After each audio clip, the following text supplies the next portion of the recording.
But when I edited it, it's okay.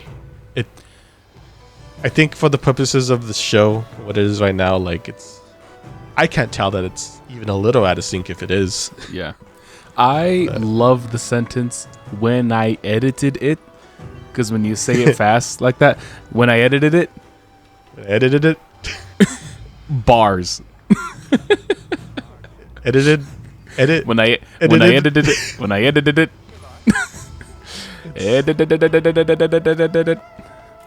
It is a fun word. Trying to start a lawnmower. Also, I like the word texted, which I don't even know if that's even like a real word. I don't know. Like maybe past tense of sent a text message like that? Yes, it'd just be text. I texted it. Sometimes I say texted it. I texted it to you. Yeah, why do we do that as a community? Because bars. Eminem's influence is imminent. See what I did there? Yeah. Eminem influence. Eminent. Texted it. It edited it. I can't. My brain's broken. I can't.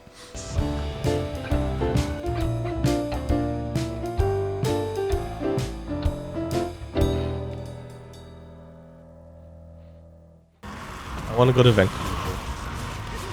Dude, I want to go to Vancouver. Let's go to Vancouver. I'm down. They just announced that the Professional Women's Hockey League is adding a team in Vancouver next season. Why do you want to go to Vancouver? No reason. Oh no. It's like, it looks like Chicago, but cooler. Like, yeah, it's like 20 degrees colder.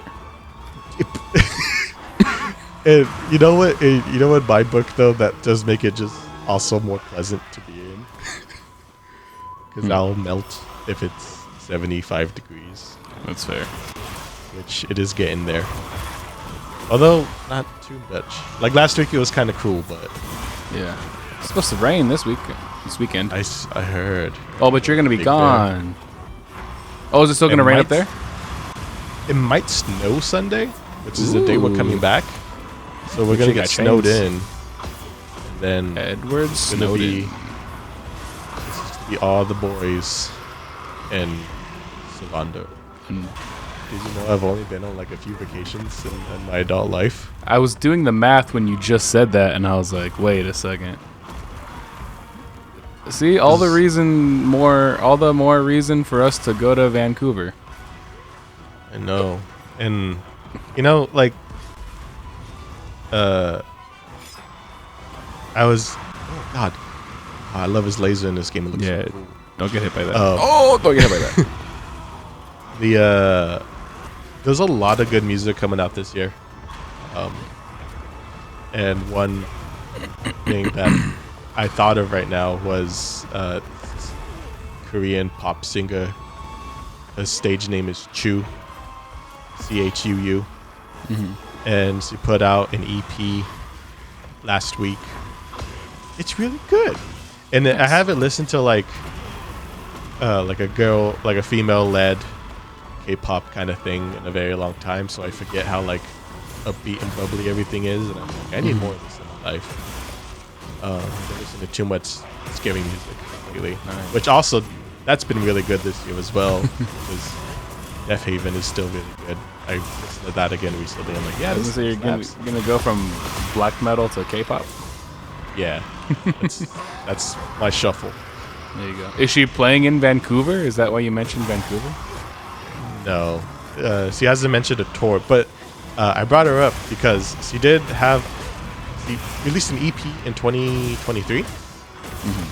She did do a show here in LA, but I was not in a position where I was even thinking of going. Like I was like, I don't know if I could even want to make it. But now I'm like, you know what? If she announces a tour, I'll go. And then it also led me to like just look up what other bands am I interested in that have already announced like dates. Yeah, that's go to. Yeah, that's why we're gonna go see the Toxhards next month. Yeah. And that's also an album that we've been meaning to talk about. Did you finish? Yeah, did you finish that album? I did. Okay. It seemed like you had a lot of strong feelings about it when I brought it up that one time. Yeah. So, okay. Yeah, we'll transition into our album review segment here of the show. Play the jingle.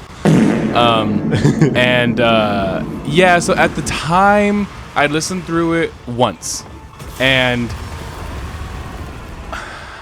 I have an interesting relationship with the Toxhards, I realized, because like I feel like most people, I found out about them through the viral TikTok of the live performance of Angus, the prize-winning hog. And that song in particular had been their identity in my brain as like kind of what they do. You know, and that happens to some bands. Honestly, and then I think that's the kind of identity they even made videos acknowledging that, like, yeah, we're kind of shoehorned as we're the pig cult guy. band. Yeah. And over time, I'd listened to more of their stuff. I think my favorite song they've ever done to this day is October, which I don't know if you've heard that one, but that one's along the lines of like the more mellow kind of stuff. I can't remember any of the titles on Your Neighborhood, but kind of a sad song with still some interesting musical things going on, weird time signature stuff still going on. So it was like, oh, they're going for this kind of melancholy vibe while still maintaining this high level of musicianship that I've always really appreciated. Even in the funny pig cult song, there's like they're switching between parts in 5 and in 7, and they're jumping genres, and it's impressive as well as it is entertaining. And hearing more and more of their songs, you have like the coffee song, which is hilarious, not just in like the words, the lyrics themselves, but also the little musical jokes that they're throwing in there. Still along the lines of like, I don't know if they're a comedy band or not. There are some elements to some of their songs like Doom Bop and October, and there's another one I can't remember exactly what it's called because they put out like a bunch of singles, where I'm like, I take these dudes seriously as composers and songwriters, and it's clear that they know what they're doing. And then they'd put out like Butcher Man's Lament. I'm like, oh, they're funny again. Yeah. So it created this interesting thing where I listened to Your Neighborhood, and at the end I was like, I listened to a whole Toxhards album. Why am I kind of bummed out? It was, and you know, the story, I can't recall off the top of my head exactly what the narrative is, but there's some kind of heartbreak element of it, and that's reflected musically. There are several songs where it's like, man, that part, that instrument part just sounds kind of sad. And I don't know what I'd really expected going into it because, like I said earlier, they'd done the funny, they'd done the introspective, melancholy stuff. And this whole album, for the most, even the songs that are funny, it's like there's a commentary underneath it where I'm like, oh man, this is thought-provoking. You know, there's something about my human experience that I find what they're saying to be relatable in some way or thought-provoking in some way. I posted another one, by the way. Yeah, I got it. I'm joining it. Cool. So I listened through it the first time and I was like, I did not expect that from them. So I've gone back and listened to it, I think like 5 or 6 times since then. And I've come to the conclusion that it is a fantastic album, and that they kind of remind me of the Foo Fighters. Interesting. Because the parallels that I had to make in my brain. Number one, there's one or two yells that I think the singer's name is Alan. One or two yells that he does. Or if you close your eyes, you picture Dave Grohl. It's Dave Grohl. And then, I think what's interesting about the songwriting choices that they would make for the Foo Fighters, Dave Grohl kind of said, it's like, he's a drummer. He has no idea what the hell he's doing. If it sounds cool, it sounds cool. So kind of doing cool stuff, not like on accident, but like kind of on accident. Whereas because of the musical backgrounds of the guys in the Toxhards, I'm like, oh, these guys are doing that cool stuff, but probably because they know how to do that on purpose.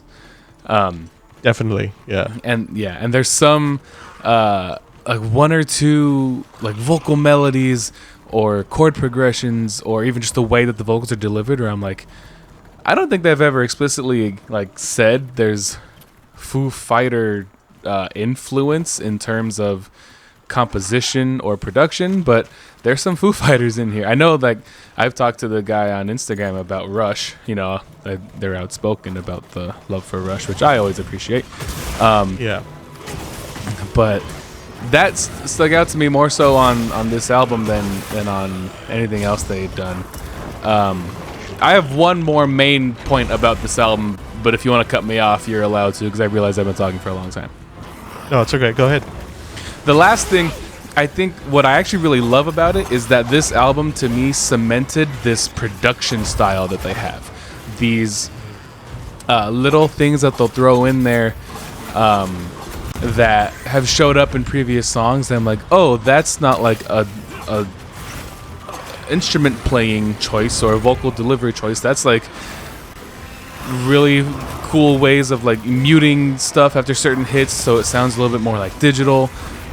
There's this thing that I really like that they do. They've done it on a few songs. The first time I did hear it was on Butcherman's Lament, where if there's a part where the vocals are the only thing happening, they will like remove all the reverb to make it stand out even more. And it every single time it kind of tickles my brain a little bit because it's like the band is far away, and then for those 2 seconds he's right in front of you, and then they're far away again when the band comes back in. Yeah, it's a thing. Maybe more bands are doing it. I notice it most when I listen to their songs. It's fascinating. And then the use of like not like electronic elements, but like synths and pads and stuff like that on this album were fantastic. I think they also did more recording live strings. I think there was like a post about that, and that always just sounds really good. There's probably good patches, plugins for string sounds out there, but when it's real people playing in a room with a microphone, you kind of tell, and it's really warm. Yeah, it warms the heart. Yeah, for sure. So, yeah, I'm fairly confident that might end up being my favorite album to come out this year. It's a really good album. Yeah, I think it's kind of insane because, like, at the scale of the band they are, I'm like, this is too good for just a local band. Yeah, no local bands that sound this good have this. Like, you wouldn't expect this level of even production. Because I barely know anything about production, but yeah, I could tell just by listening to it that it's done very well.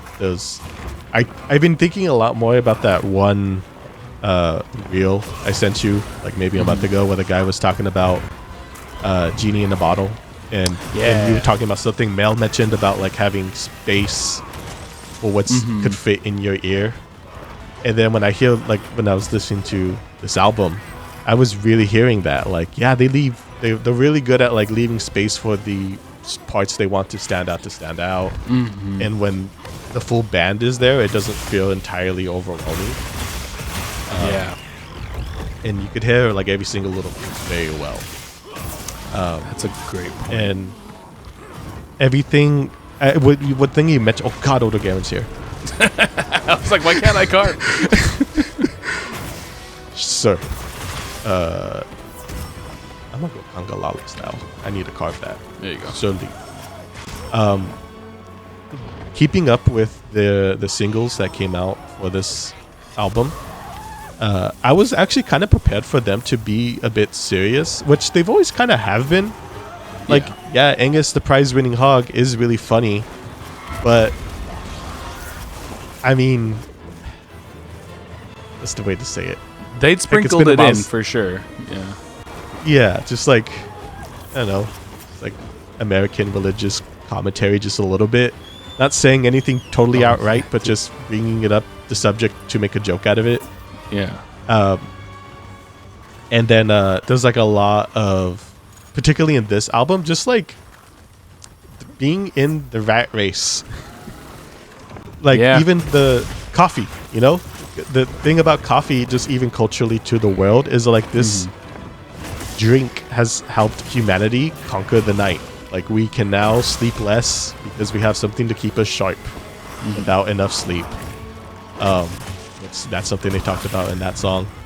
And I think if there was one song to point to that is like a bit of a thesis statement, even though it comes in the middle of the album, is Get Creative or Get Radicalized. Yeah. It seems like the main attraction of the album. Yeah. And it's just the lyrical content of it is just like very on the nose of like how they feel. And like, from what I understand, like the story that's happening in the album is like this guy is coming home from work. And you could kind of think of it as like, these are like, these are also guys who they have regular jobs. As successful and great as a band as the Toxhards are, it's not at a point where they could just sustain themselves with just the music. So there's like a lot of that everyday experience, just going to work, coming home, wanting to do something that you find a bit more fulfilling than just doing what you have to do because you live in a society. It's really cool. And it, when you mentioned that, like, not being prepared to feel sad at the end of a Toxhards album, I kind of think it's like with this album, now it's at a point where Toxhards, there's some bands where like, yeah, it could be silly, it could be just cool sounding, and you don't have to think about what they're saying. But I think now this album has reached a point, like they put the band in a spot where like you can't ignore it now. Yeah, they're gonna bring it up and you're gonna engage with it. And in a way, though, like I really appreciate that, and I actually really think I like it when bands do that. I'm not saying every band should or has to, because sometimes it is just fun just to have fun stuff to listen to. But now the Toxhards have put themselves in that kind of position where it's like kind of gonna alienate themselves. Maybe, probably. I say maybe, probably, because the one thing I thought about was like System of a Down. But like even though Surge literally just starts talking about bomb strikes and how much tax money is being put into all that, people still just like, yeah, this is just hard ass shit. Even though he's just literally saying it. So I don't know. I could just be overthinking it. But like, to really, like I said, it's too, like, you wouldn't expect just a local band just to have this level of musicianship and ability, record production ability as well. Pretty dang epic. Yeah, I think it's awesome sauce. Yeah, it's fantastic. And I didn't even remember to comment on the there's, I think, at least 2 different songs where he mentions there's probably some element of religious trauma that's strung about through the narrative that's probably affecting some of the perspectives that are presented. Totally forgot that. Yeah, there was some parts where they just kind of bring that up, like in the foothold. Some songs I remember. Yeah, and because it's Cave Diver. Oh no, that's that song. I don't remember how it goes. But because it's a concept album, how much of it is this story is being told because it's a representation of a belief they have, or how much of it is just, hey, this is a part of the story we're telling. I'd imagine my own perception of it is that there's a lot of their own self and their own truths in this album. Yeah. Like you said earlier, the things that they probably believe about the 9-to-5 grind and being repressed creatively and the toll that takes on the human being, and dealing with in terms of at the end when there's like something about like a family member passing away, and some parts of the religious aspect of that kind of maybe dictating how he's supposed to feel about it, but it contradicts what he actually wants to feel about it. Yeah, I'd be very surprised if there wasn't some element of their own beliefs in all that, because it's also just done really well. Yeah. Well, because I think I only listened to the album once all the way through, and then like I return to some parts of it every now and again. And I do kind of, I'm not too sure if they have like one thing to say about the religious trauma aspect, although that is like a theme that I did notice. But I also think it's maybe they're at a point, or like, I don't know if it's all of the members, but definitely whoever's writing the lyrics and the project that we're working on with this album, it's like, this is maybe something that whoever has this idea, they're probably still in the middle of working through their feelings about it. Yeah. And it feels like I think it's cool. I think it's cool that there's music that can just, in lyrical themes, that could just start a conversation. Like, who knows, maybe there's somebody who could listen to that and maybe they felt the same way, but just nobody's ever started that conversation for them. Yeah. So, yeah, it's epic. It's a beautiful thing about doing music that way. I had a conversation with the patient today about how not just using lyrics to express something, but the musical composition choices also contribute to that self-expression, and they have just as much identity and just as much weight to them as the words that are being said. Definitely. Yeah. He's been writing some raps for a long time and never really put them to music, so we sat there and looked at different stuff, and he was asking me, he's like, what do you really think about how these all sound? And I was like, hey man, you can just pick one at random if you want, but if one of these means something to you, that's significant, and don't ignore that. And he seemed to appreciate that.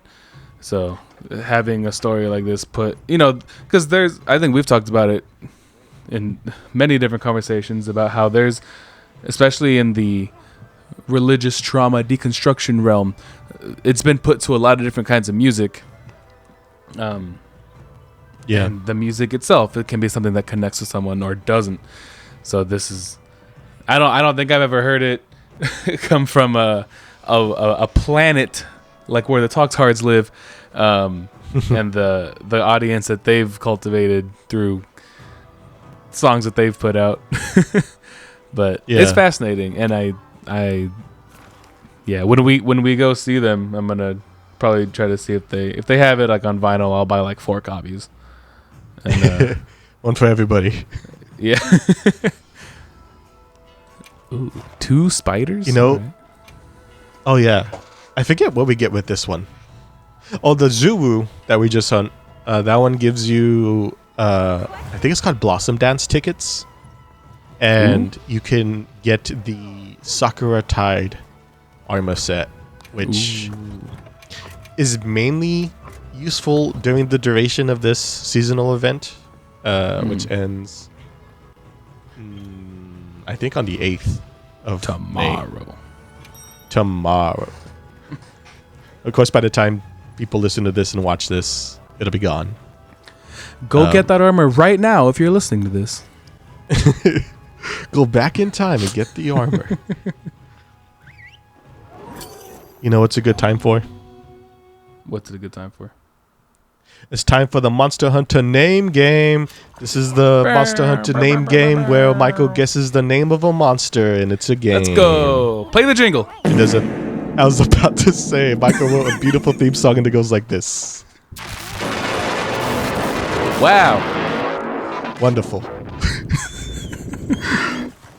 All right, Michael. All right. I'm I'm gonna do it. We haven't talked about this before. Do it in a way where I can score points, and if I get a certain amount of points, you gotta Venmo me $1.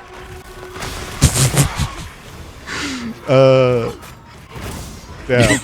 You could say no. All right, Trying to add guys, some spice to this. This is a great time to plug our Patreon. Patreon subscribers. For just 20 cents, you could fund this stupid game. We'll pen the prizes for this, but for now, I'll still keep track of the score. Okay. I'm gonna give you a group of 4 names. Okay. One of them is a monster from Monster Hunter. Okay. Okay.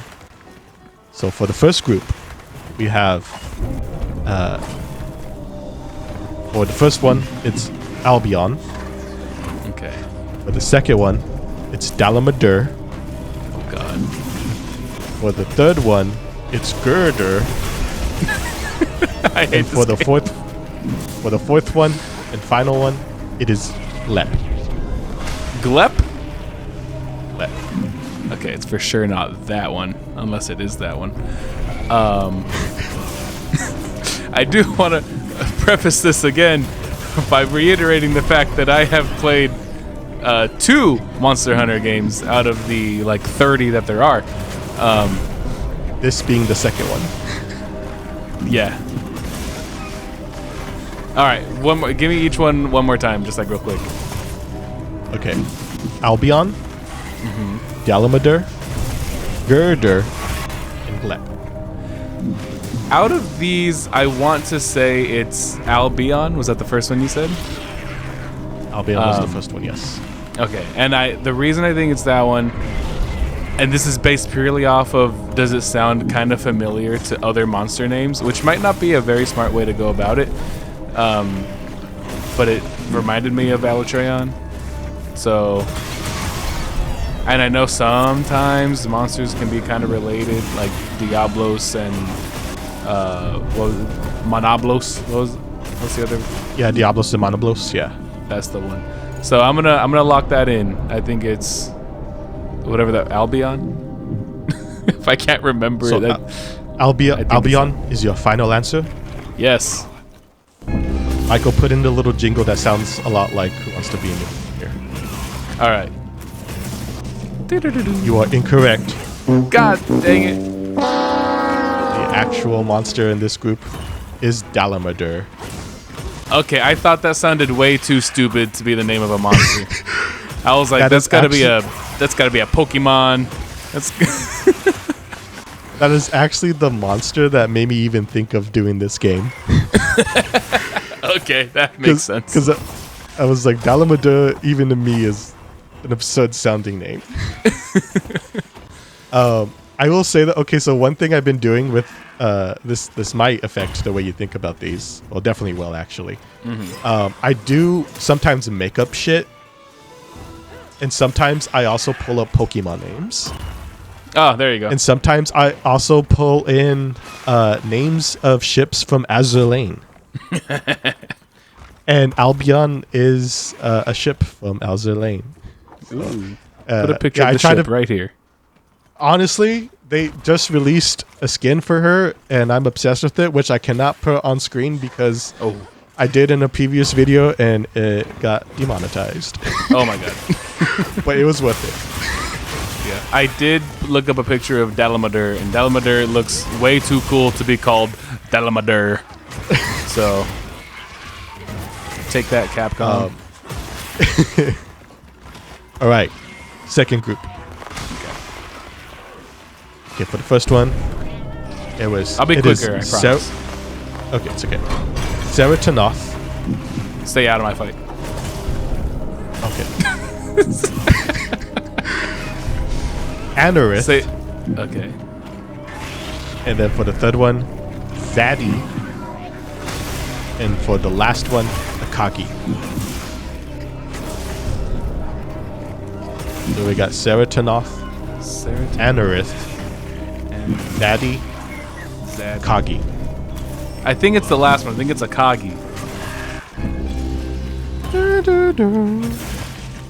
But incorrect. It is Seratonoth, which is actually it's actually a monster name I learned making that. Because it's Okay. you know those monsters that I call armadillos in this game? Yeah, That are in the desert? That's what they're called. They're called Seratonoths. Dang it, because I heard the talk part and I was like, I think that's what those are called, but he wouldn't do one that easy. I'm overthinking it. You're in my head. You're 2 for 2 with picking the Azaling girls. Akagi is also a ship from Azaling. What does this say about me? Maybe you should play Azaling. Do you get to fight the ships with large swords? Some of them you can, kinda. Okay. Yeah. All right. For the last group, we have Fernalos. Second one we have Yamasukami. Third one we have Keldeo. And the last one we got Elsass. It's not the second one. I can guarantee you that. Say him again? Fernalos. Yamasukami. Not that one. Keldeo. I think it's that one. Alsace. I think it's the third. Caldeos? Keldeo? Keldeo. Oh, so that changes things. You know what? I still think it's that one.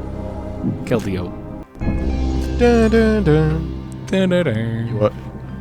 You are incorrect. Oh my god. It is Yamasukami. No! This is rigged. Yamasukami is one of the Elder Dragons. I think they were introduced in Freedom 2 or Freedom Unite. But they're literally this like green moss floating I'm thing. looking at it right now. Does it have like a mouth? Yeah, there was like one mechanic where it could potentially swallow you. And you could also throw a what's it called? Trank bomb. And you can make it go to sleep and you can get some free hits in. I never fought it. I never got that far in the game, but yeah, that is the monster. The thing is gross. For once, though, you did not pick the Azaline ship girl. That's good. We're straying picked the closer to Pokemon God's this time. light. Oh, the Pokemon. Yeah, yeah. But that is all we got for this episode. Maybe next time. I went 0 for 3. You'll get them. Ugh. 0 for 3. You struck out. Well, that doesn't make me feel good. You know what'll make you feel good? What is it? Arc-tempered Rey Dau. Ooh, let's do it. But yeah.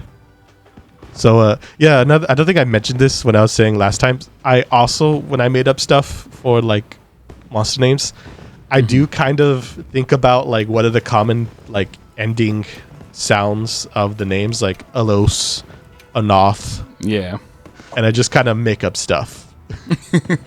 Like Fernalos, I just made that up. That one, Oh. I had a feeling that was maybe a decoy. Nothing gets past Michael. Yeah. Well, except that I didn't get a single one right. I'm assuming this is the second time you've touched this game in the past like couple weeks. Yes. Okay, so yeah, but this fight is a bit tougher. I think it's not too crazy mechanically.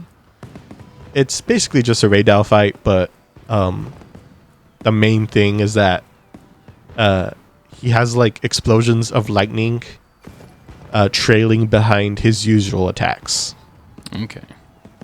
So, typically where you would run in to get an opening, like to take advantage of an opening, you wouldn't be able to in this fight. You have to like think differently of how you approach him.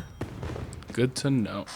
One thing I also want to mention about the music and Chew So I listened to her EP, and I really like it.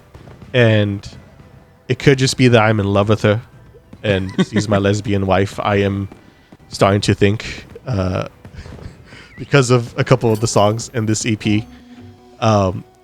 But like in the main song, "Only Cry in the Rain," just the way she hits the chorus, I'm like, I get butterflies in my stomach.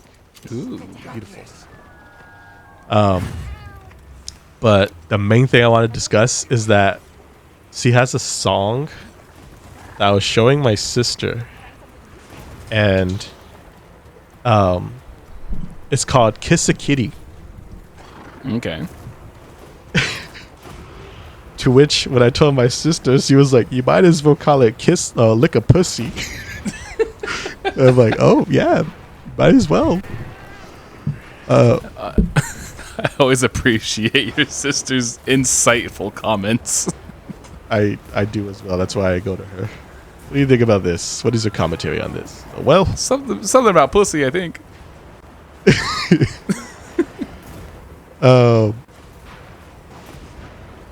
Subtitle. Okay.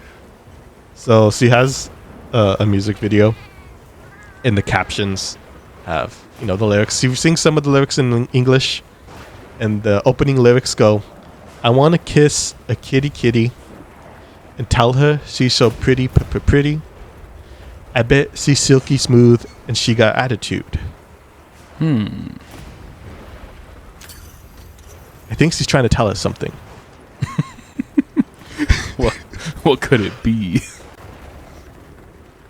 I'm gonna deduct points for rhyming kitty with pretty, since Avril Lavigne already did that. What if I told you English was her second language? I'm an equal opportunity point deductor. We're all singing in the same language. Doesn't matter when you learned it. But yeah, I've been a fan of Chu for a very long time? Question mark? Mm-hmm. No, I found out about Luna in 2017, and that's the group she used to be in, but then there was some bullshit, and then she was kind of removed. But now she's doing her own thing. And she actually still has a good relationship with the other members of the previous group. And yeah, if she ever does a tour here in the States, I will have to go there. Nice.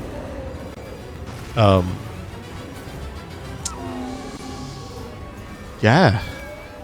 Other than Toxhards, has there been any other sort of musical discoveries or adventures you've had, like maybe visiting something?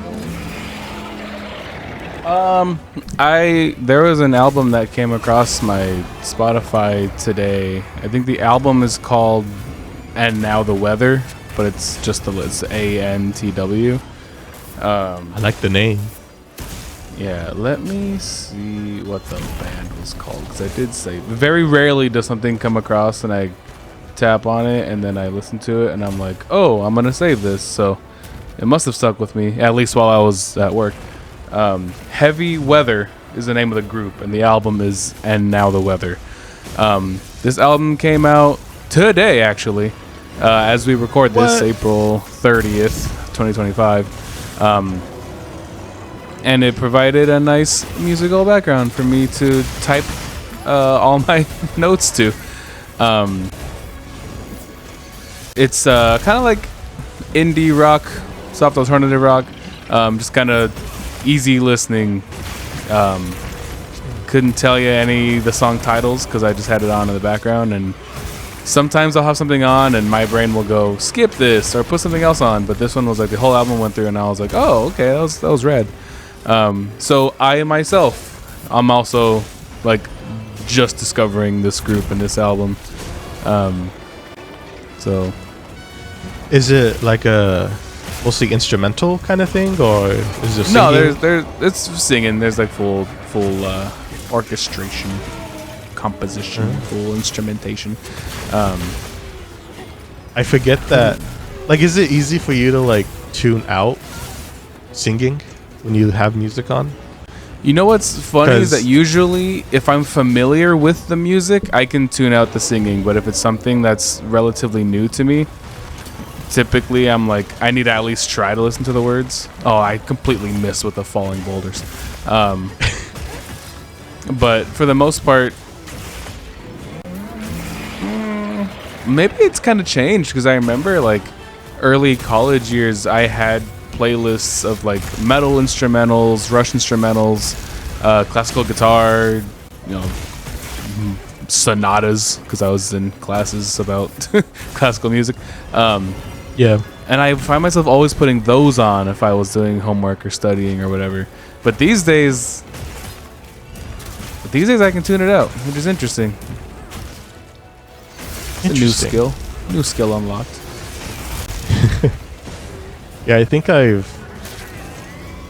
more recently I noticed that I cannot like I have this thing where like I gotta have something on in the background, but it can't be too engaging so that it pulls my attention away from what I'm doing.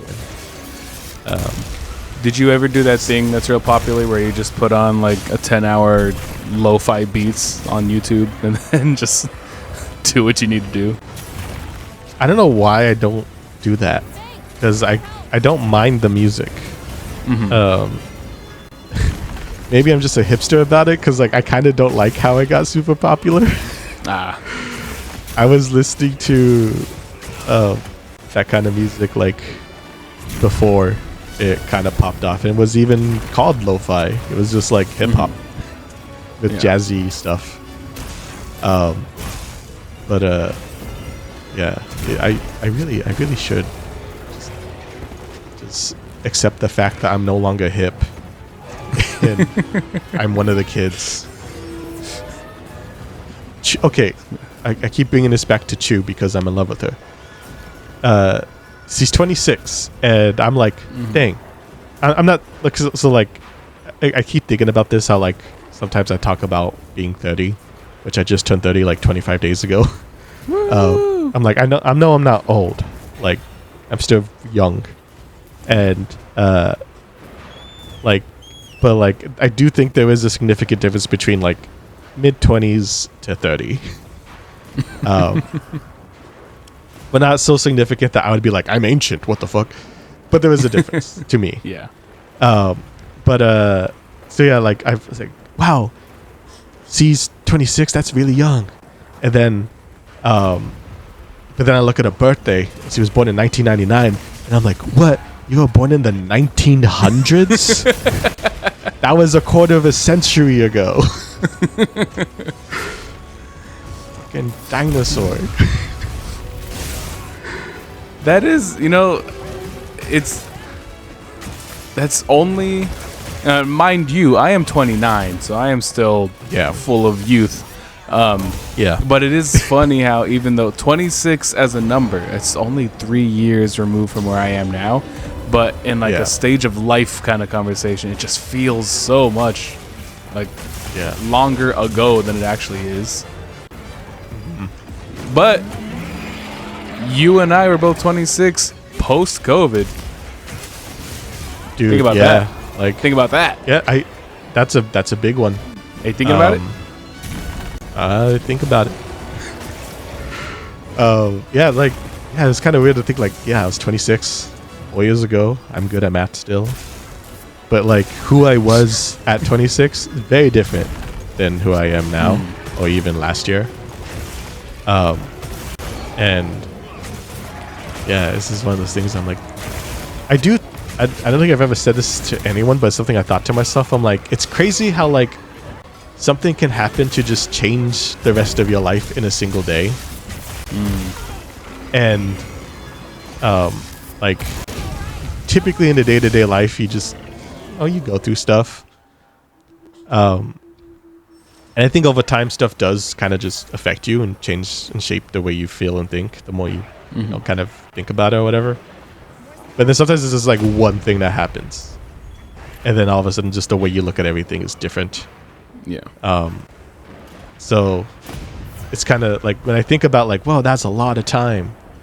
not sometimes it's like, oh, that's not a lot of time. It's only like 4 years.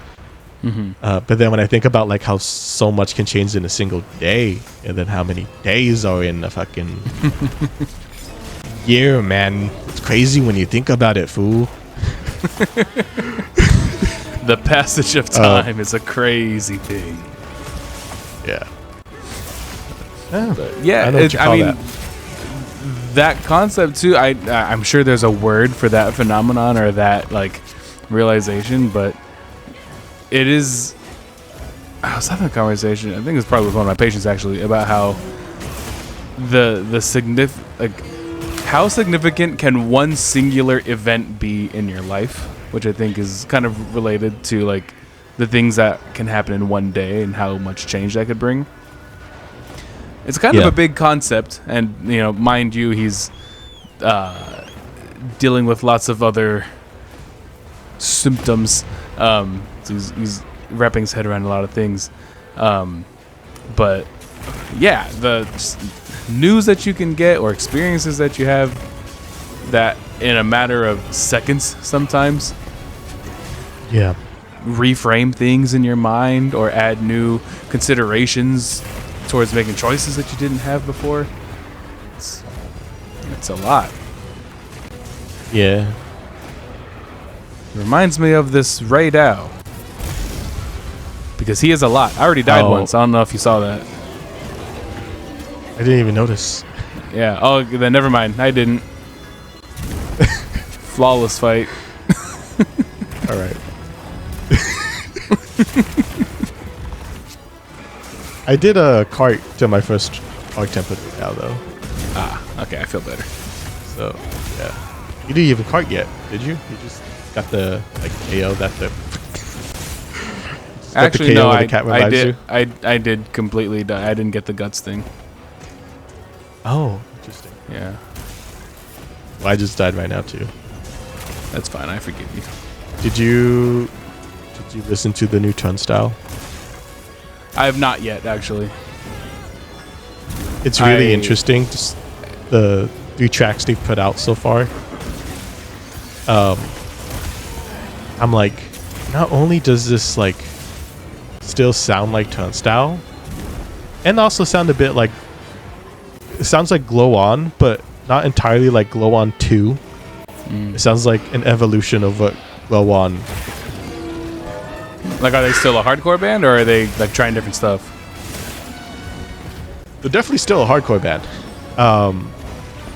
Like the song Bird, very scary. Nice. And man, and the bassist Vicky Fans, which I found out recently, that was like his name when he was doing solo stuff. Like he had like a hip hop thing. Which is funny because like I found like an old like 15-year-old song of his that was uploaded, and in the comments people were like, that was like around the time that video was initially posted. They're like, how can this have less views than the Turnstile stuff? Which I thought was funny. But there's a lot of like when I heard Glow On, there was like a lot of things like musically, like in terms of like if you were to write it down on paper, that was really interesting going on in Glow On. But like texture wise, it's like when you hear it, it's hardcore, but not entirely like super scary hardcore. Because the really early stuff, like first maybe like 3 albums, were pretty intense, like pretty typical what you expect out of a hardcore band. Yeah. But I think they're really good at keeping the core of that sort of sound and what it means to be part of that kind of music scene, and still implementing like other music influences and sounds to elevate what they're trying to say. Yeah. Like, so this music video that they put out just today, that I'm in, and they had the first song they had it was something stars, seeing stars, I forget, but it's a disco song. It has a disco drum beat, and I was like, do you remember in 2021 when I showed you Jessie Rare? Yes. I was like, it reminds me of this. Ooh. And like, not just for the fact that they have like a disco ball in the music video, but like just literally what it sounds like. I'm like, yeah, this sounds like if Turnstile did a disco song that you want to like slow dance to with somebody. And then they go into Bird, which is the scariest thing. But I say it's the scariest thing, but then it has that No Doubt thing that's the main riff that happens in the second part of the song, which is really great. I remember hearing it for the first time in the crowd, and everybody there was like, whoa. And then like hearing the music video, like putting it on in my room, on my TV, and then like I had to stand up and like move. It actually really reminded me of the first time I heard Wild World from Glow On, because that one they have like a Latin beat in the middle of that song. And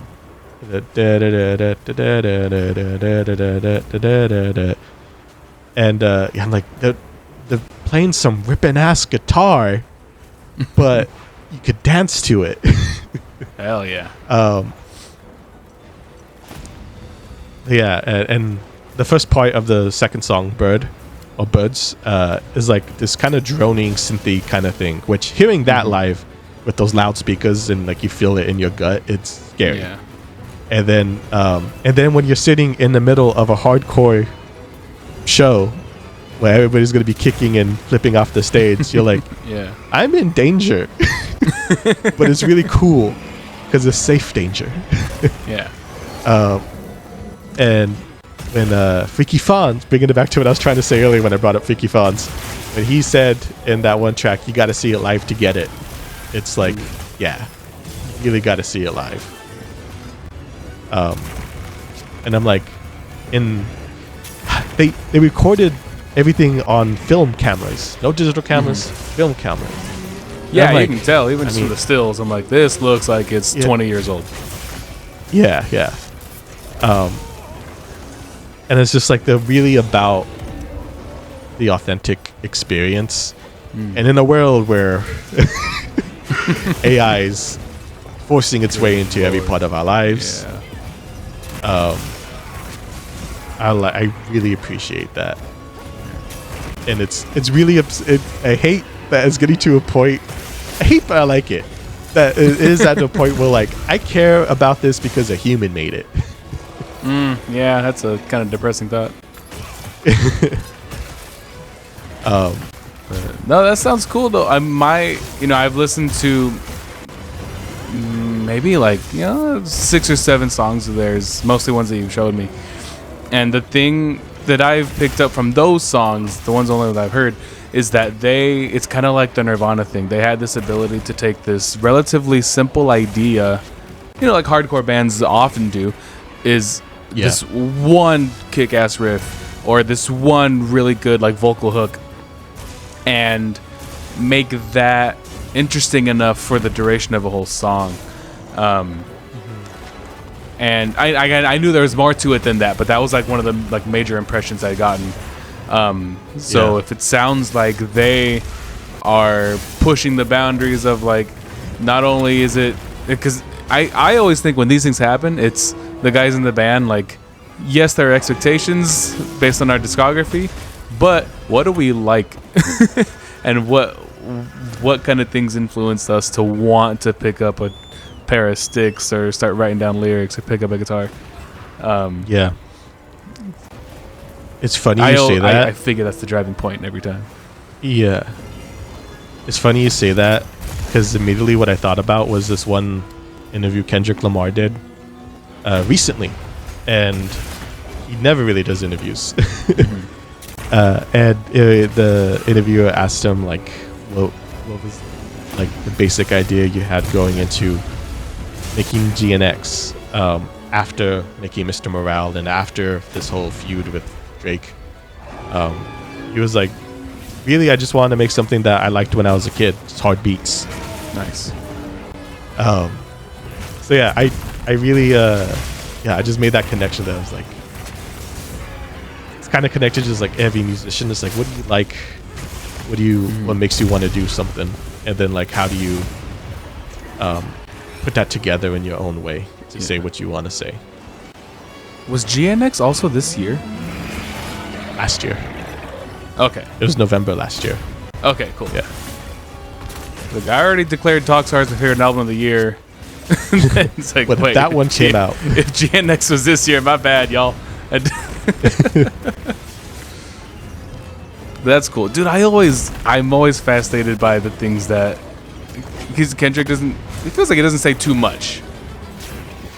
Yeah, he's very careful. Doesn't say. He says and, he's very careful with what he says, basically. Look at here. Look at here. Oh. I was trying to flash him because now he's gonna run to the other end of the map. He's going all the yeah. Oh, I just got a really bad cramp in my leg and almost knocked over my monitor. You gotta drink more water. I drank water. Gotta drink more. All right. Gotta drink so much you gotta pee every 30 minutes, like I do. You really are the world's number one ranked piss boy. I'm a little pee piss boy. Yeah.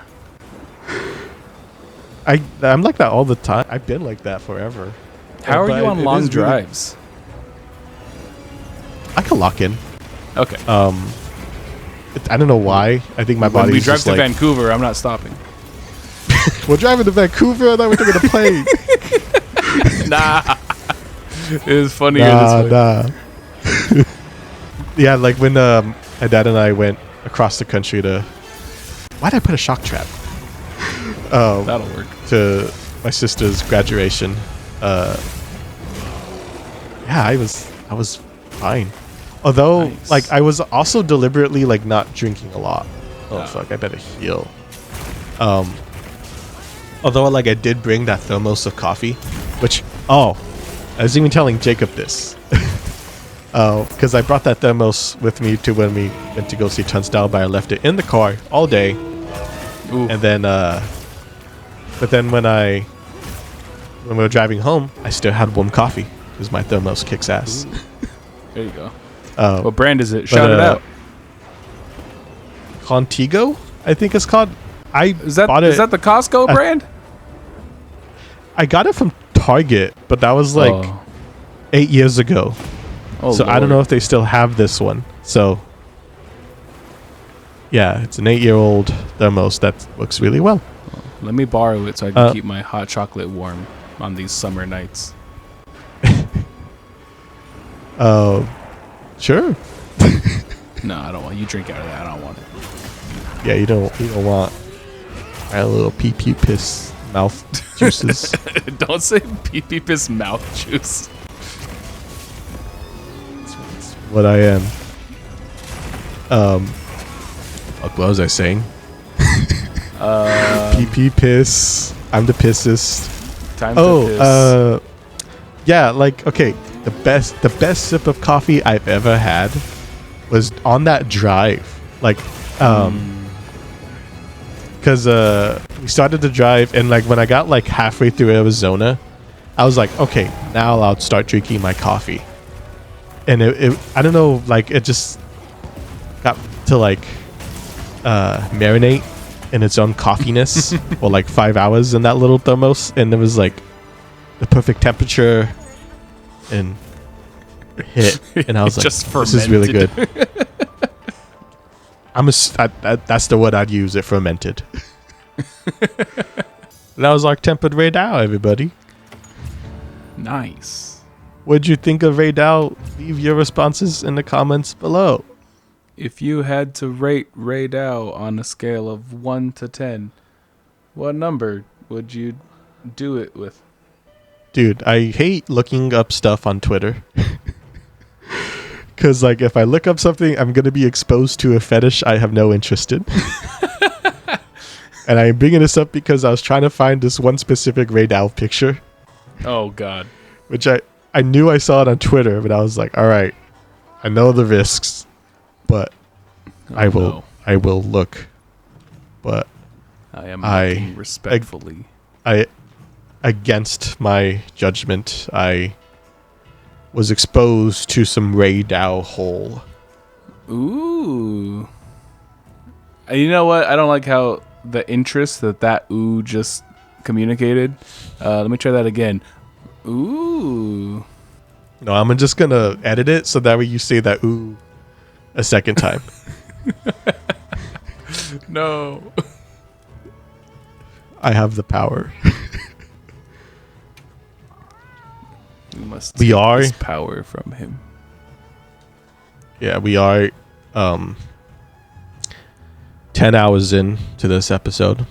So I hope everybody's enjoyed this lo-fi Monster Yapper to look at Rey Dau Hole 2. Just replace all of the talking and conversation with just a lo-fi beat for like an hour and 30 minutes. Okay, but you gotta make the beat. Because Alright. My channel can't handle another strike. After that, I'll be on skin. Play the jingle. Yeah.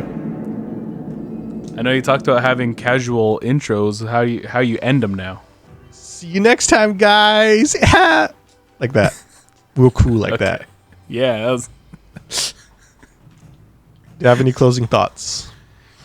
Listen to the Toxhards. Listen to Chew. Listen to Heavy Weather. Listen to Turnstile. Listen to Kendrick Lamar. Listen to Raiden. Listen to, oh my gosh, link in the description below. Yeah. I feel like music's gonna be a very popular topic for us to talk about on here. So. It definitely is. Thank you for watching, everybody. I love you.